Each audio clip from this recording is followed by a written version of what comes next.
اللہم صلی علی محمد وعلی محمد۔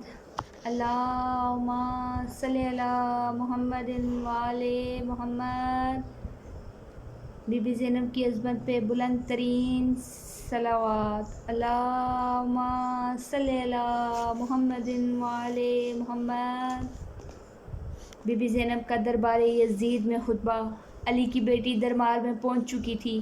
یہ دربار صرف سپاہیوں میں نہیں تھا، غیر ملکی سفیر، دوسرے ملکوں کے وفود لوگ دربار میں بیٹھے ہوئے تھے۔ دربار سجا ہوا تھا۔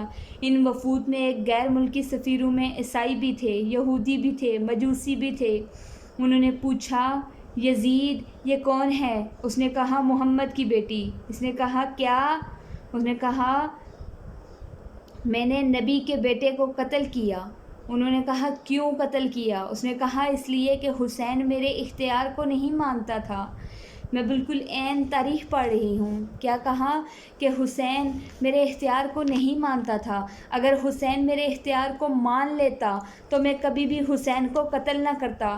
حسین نے میرا اختیار نہ مانا، اسے چاہیے تھا وہ میری بیعت کر لیتا۔ اس نے اختیار کو نہ مانا، میں نے قتل کروا دیا۔ علی کی بیٹی کے کان میں آواز آئی۔ بی بی 2 قدم آگے بڑھی، آگے بڑھ کے کہتی ہیں، یزید تو کہتا ہے ہم نے تیرے اختیار کو نہ مانا، تیرے دربار میں روشن دانوں میں سے ہوا کا شور آ رہا ہے، میں تجھ سے بات کرنا چاہتی ہوں، تھوڑی دیر کے لیے ہوا کو روک۔ جب بی بی نے کہا تھوڑی دیر کے لیے ہوا کو روک، یزید دیکھ کے کہتا ہے، علی کی بیٹی میں کیسے ہوا کو روکوں؟ بی بی کہتی ہیں، کہاں ہے تیرا اختیار؟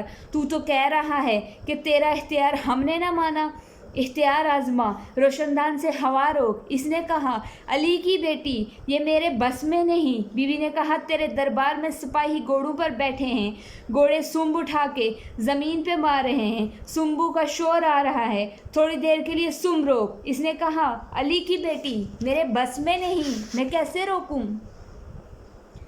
جملہ بی بی نے اتنا وزنی کہا ہے کہ کھڑے ہو بھی جاؤ گے تو جملے کا قد بڑا ہے۔ بی بی دیکھ کے کہتی ہیں، تیرے جانور بھی تیرے اختیار میں نہیں، تو انسانوں پر اختیار کی بات کر رہا ہے، تیرے تو گھوڑے تیرے اختیار میں نہیں ہیں۔ یہ کہنے کے بعد بی بی نے کہا، تیرے دربار میں اونٹ ہیں، اونٹ گردنوں کو ہلا رہے ہیں، گلے میں گھنٹیاں ہل رہی ہیں، گھنٹیوں کا شور آ رہا ہے، تھوڑی دیر کے لیے اونٹوں کی گردنیں روک۔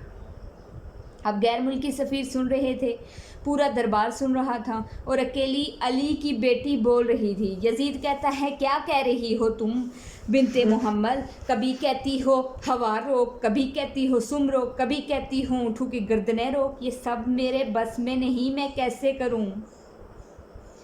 بی بی 4 قدم اور آگے بڑھی، پھر ہم تمہیں اپنا اختیار دکھاتے ہیں۔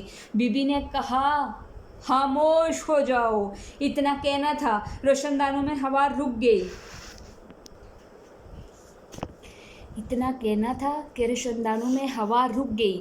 جس گھوڑے نے سم اٹھایا تھا اس نے زمین پہ رکھا نہیں، جس اونٹ کی گردن ہلی تھی اس کی واپس نہ آئی، جس انسان کو آنکھ کھلی تھی اس کی بند نہ ہوئی، جس کا ہاتھ اٹھا تھا اس کا نیچے نہ آیا، جس کے نتنے سے سانس نکلی تھی دوسرے نتنے سے واپس نہ آئی۔ انسانوں کے دلوں کی دھڑکنیں ان کے کانوں میں سنائی دینی شروع ہوئی۔